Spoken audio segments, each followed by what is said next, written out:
Anda masih bersama kami di Menuju Kotak Suara. Saudara, pemilihan umum di Indonesia diyakini merupakan sistem pemilihan terbaik untuk negara kita dengan prinsip one man one vote. Setiap warga negara memiliki kesetaraan hak dalam menentukan masa depan bangsa.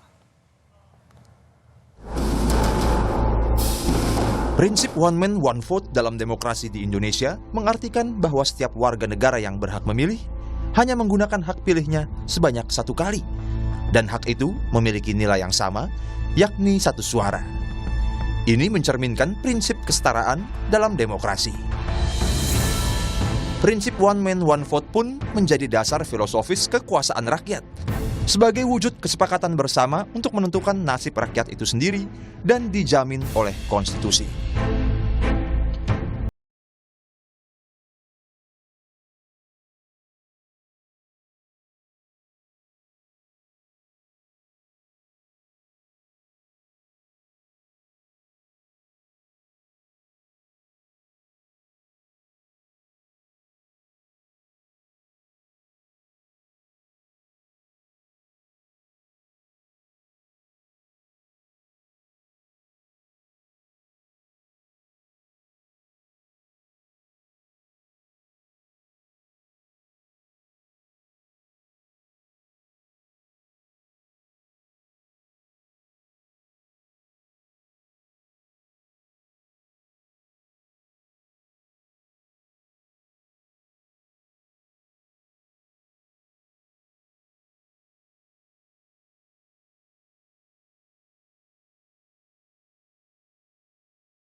Dengan banyak menyebarnya berita bohong atau hoax. Dalam pemilihan umum 2019 lalu misalnya, Kementerian Komunikasi dan Informatika menemukan 3.356 hoax dalam periode Agustus 2018 hingga September 2019. Tren peningkatan berita bohong ini terjadi pada bulan Februari, Maret, dan April, seiring dengan berlangsungnya pemilu. Meskipun demikian, kelemahan ini diantisipasi dengan berbagai tingkat pengawasan, mulai dari Bawaslu, Kominfo, disahkannya Undang-Undang ITE, hingga pengawasan dari masyarakat sendiri. Dengan demikian, sistem one man one vote ini diyakini masih menjadi sistem pemilihan terbaik yang dilaksanakan di Indonesia. Setiap suara diperhitungkan, menandakan pentingnya kontribusi masyarakat terhadap penyelenggaraan pemilu yang jujur dan adil menjadi penentu keberhasilan demokrasi Indonesia yang lebih baik lagi di masa yang akan datang. Kami, saudara, dengan peneliti senior Litbang Kompas, Bestian Nainggolan. Bang Bestian, tadi kita sempat membahas dinamika dari Harian Kompas memantau begitu 12 kali periode pemilu yang telah dicatat oleh Harian Kompas. Terkait dinamika itu, apa sih tantangan yang dijumpai di lapangan dari awal sehingga saat ini? Ya, kalau kita cermati sejak kami hadir di tahun 1971 sampai dengan saat ini, itu kan melalui berbagai macam rejim ataupun kondisi makropolitik yang berbeda-beda.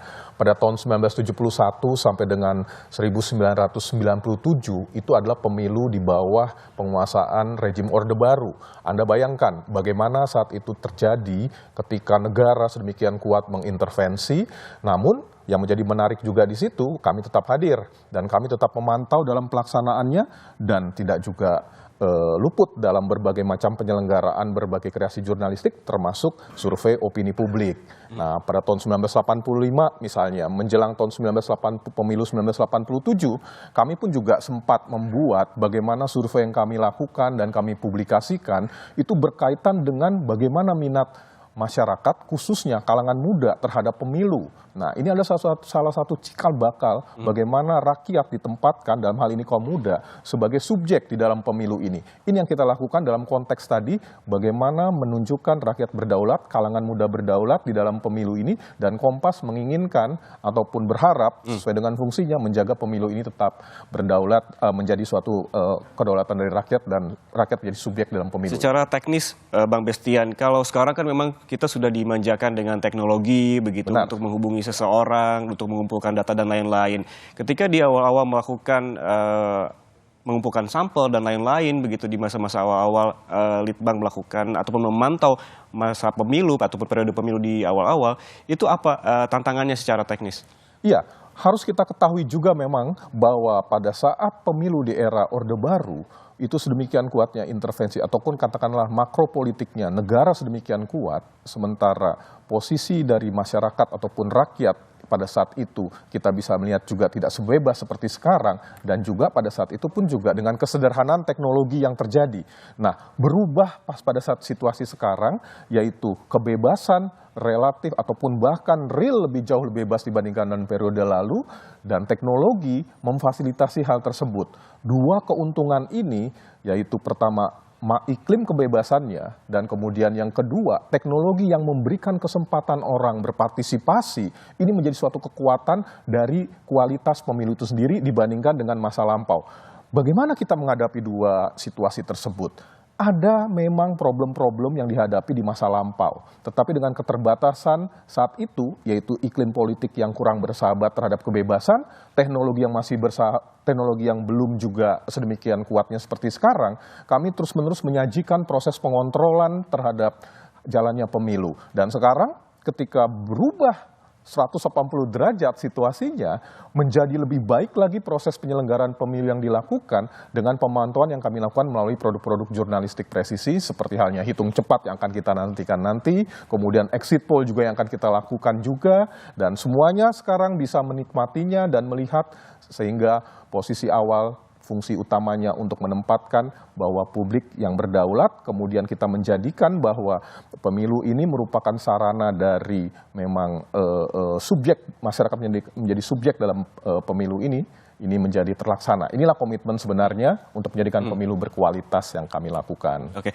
Bang Bestian, apakah dari awal juga dalam survei yang dilakukan Litbang sudah selengkap sekarang?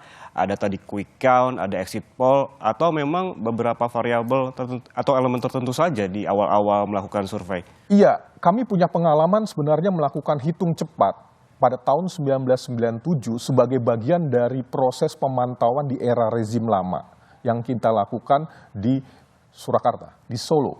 Ya. Waktu yang pertama ya? Yang pertama.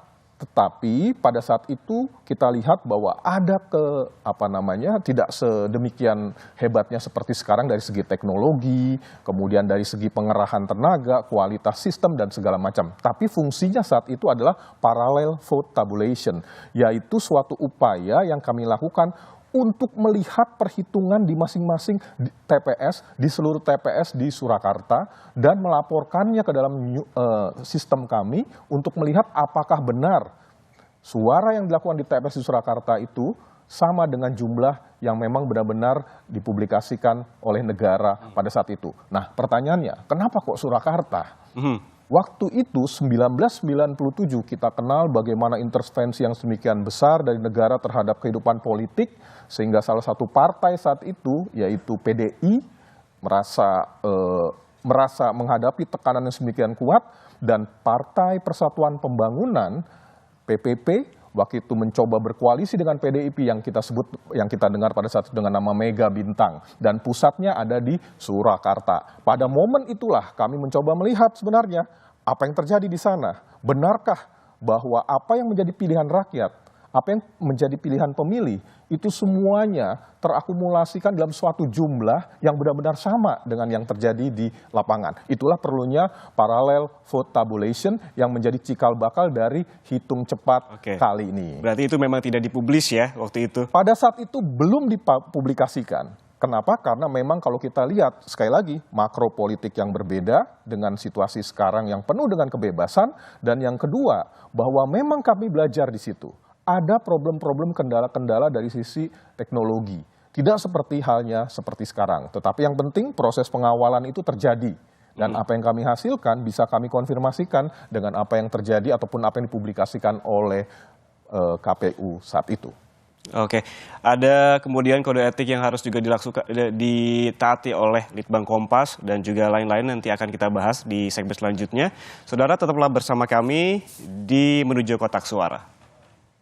Lanjutkan dialog kita bersama peneliti senior Litbang Kompas, Bestia Nainggolan, terkait dengan harian Kompas yang memantau bagaimana dinamika dari pemilu dari periode ke periode. Selain itu juga ada peran media sebagai arus utama. Ini bahwa kita lihat di saat ini media sosial berperan sangat-sangat besar begitu ya, Bang Bestian. Lalu riset yang dilakukan oleh Litbang Kompas, peran media arus utama dan media sosial mana yang paling besar pengaruhnya terhadap masyarakat dalam mendapatkan informasi terkait pemilu? Memang kalau kita cermati, kalau kita pilah berdasarkan media tradisional maupun media katakanlah yang sekarang media baru atau yang kita sebut dengan salah satunya adalah media sosial, kita melihat juga perbedaan-perbedaan pengaruh di antara keduanya. Nah, kalau kita cermati media sosial misalnya, seperti yang tadi digambarkan, begitu besar pengaruh itu atau katakanlah pengikut ya yang menjadi follower dari masing-masing calon presiden. Begitu juga yang dimiliki oleh Kompas TV, kemudian yang dimiliki oleh Kompas Surat Kabar, kemudian yang dimiliki oleh kompas.com dan segala macam. Kami sadar akan hal tersebut. Tetapi kalau kita lihat pengaruh ini dari satu sisi, memang terjadi suatu perubahan dahsyat dalam teknologi membuat media sosial menjadi semakin pribadi. Dengan teknologi yang dimiliki juga, produksi informasi dan konsumsi informasi bisa dilakukan oleh yang bersangkutan. Nah, ini menariknya kalau dikaitkan dengan masalah pemilu. Tidak heran di dalam hal ini, arus utama, media utama yang dikatakan selanjutnya adalah lebih cenderung dikatakan media tradisional, di satu sisi merasa terkikis dengan kehadiran dari media sosial. Tapi sisi yang lain harus dilihat bahwa media arus utama, terutama media massa yang berbasis kepada pelaksanaannya digawangi oleh beberapa yang dilakukan oleh gatekeeper dari berbagai sisi, itu memiliki sisi yang lebih lagi dibandingkan dengan oleh media sosial. Kenapa demikian? Produksi informasi semata-mata yang muncul itu adalah suatu produksi informasi yang sedemikian rupa, tersaring, dan dilihat bobot kualitasnya. Dan dalam konteks kami, inilah informasi-informasi terpilih yang memang benar-benar mempunyai nilai mencerahkan tadi. Bukan semata-mata dari hasil informasi, pencermatan terhadap fakta yang dipublikkan langsung, tetapi semuanya dikemas dengan nilai dan kualitas jurnalistik yang memang benar-benar mencerahkan. Di sisi itu, menjadi suatu kelebihan dari arus media utama atau media tradisional yang bisa kita bedakan dengan media sosial tadi. Itulah kenapa di dalam proses pemilu kali ini, fungsi untuk menjaga kualitas dan mencerahkan itu hanya terjadi pada media arus utama. Oke, kita lihat lagi ke layar Kompas TV yang terbaru, visual terbaru yang Anda saksikan saat ini merupakan persiapan Capres dan Cawapres sebelum bertolak ke TPS. Ada Anies Baswedan, ada Mahfud MD yang juga tengah berbincang-bincang bersama wartawan. Dan ada juga Muhaimin Iskandar yang tengah dalam perjalanan untuk meminta restu ke rumah mertuanya.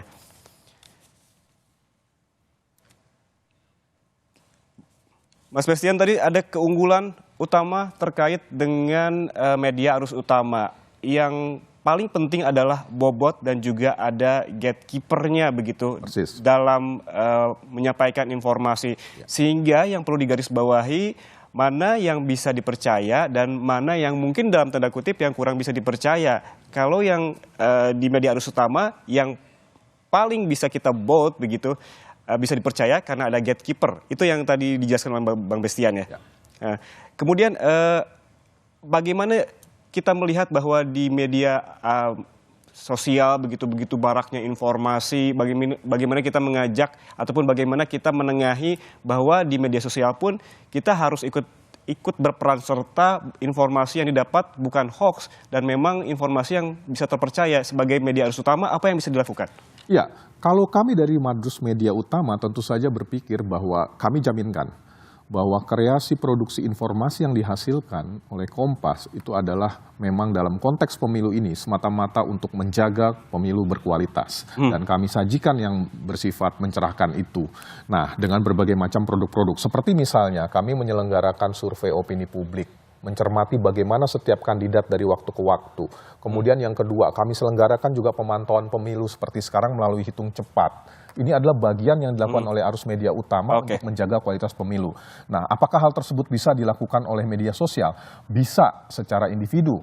Tetapi kalau kita lihat dalam sejarah perjalanannya, tidak mungkin dilakukan secara masif karena ini menggunakan suatu metode yang benar-benar dapat dipertanggungjawabkan secara ilmiah dan gatekeeper di situ tidak ada. Yang dipentingkan dalam kehadiran media sosial dan pengaruhnya adalah bagaimana setiap pembaca ataupun juga konsumen dari media sosial itu punya literasi yang tinggi di dalam melihat hal tersebut. Karena ada yang baik, ada juga yang kurang baik, dan juga banyak juga yang memang tidak berguna, yang semuanya tersaji langsung di hadapan kita secara individu. Yang juga menarik untuk diperhatikan adalah terkait dengan pemilu 2019, tercatat menjadi pemilu tersukses yang dilaksanakan oleh KPU. Dari target 77%, ternyata perolehan suara mencapai 81%. Bagaimana kemudian Litbang Kompas di riset dan juga surveinya untuk pemilu tahun ini, bagaimana apakah justru melebihi di tahun 2019? Tahan dulu jawabannya, Bang Bestian, kita akan kembali sesaat lagi. Tetaplah bersama kami di Menuju Kotak Suara. Senior Litbang Kompas Bestian Nainggolan. Bang Bestian, tadi kita sempat sedikit kasih teaser gitu, bocoran-bocoran terkait dengan apa yang dibahas di segmen ini, yaitu pemilu 2019 yang tercatat sebagai pemilu tersukses. Dari target suara sebesar 77%, ternyata perolehan suara mencapai 81%.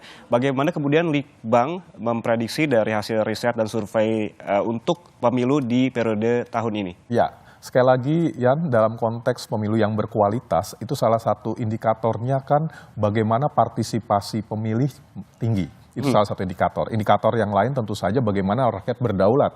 Itu yang menjadi sisi kualitasnya. Nah, kaitan dengan yang berkaitan dengan partisipasi pemilih ini sendiri, memang di tahun 2019 itu tertinggi. Setelah sebelum-sebelumnya dari mulai tahun 2009 itu mencatatkan partisipasi politik yang terendah. Hampir 70% di tahun 2009 itu partisipasi politik dalam pemilunya. Ya. Kemudian di tahun 2014 meningkat, kemudian 2019 meningkat, yang tertinggi dibandingkan 2 periode sebelumnya. Tetapi dari segi kuantitas, ini juga pertanyaan. Karena kalau memang kualitasnya dalam pemilu itu baik, apakah kuantitasnya rendah itu juga dikatakan tidak baik? Kalau kita melihat dari pemilu Orde Baru misalnya, 6 kali penyelenggaraan pemilu di sana, itu partisipasi politiknya di atas 93%, bahkan 96,sekian% dalam beberapa pemilu. Jauh sekali ya, Mas? Jauh sekali dibandingkan dengan kondisi sekarang. Di saat ini setelah era reformasi memang tinggi. Di pemilu 1999 itu mencapai lebih dari 90% partisipasi politiknya. Tetapi selanjutnya menurun. 2009 itulah yang terendah, sekitar 70%. Tapi selanjutnya meningkat dan saat inilah mulai dalam posisi yang tertinggi dibandingkan dengan 2 pemilu sebelumnya. Nah, bagaimana yang akan terjadi di 2024 ini? Nah, kalau berdasarkan hasil survei-survei yang kami lakukan, kami melihat bahwa setidaknya dari hasil jawaban responden kami, paling tidak 90% orang mengatakan akan menggunakan hak pilihnya di dalam pemilu nanti. Tetapi apakah itu yang terjadi? Beberapa temuan kami juga mengatakan tidak sedemikian itu juga. Biasanya akan lebih turun dari jumlah itu. Tapi semoga yang terjadi sekarang adalah memang lebih tinggi dibandingkan dengan partisipasi politik dalam pemilu 2019.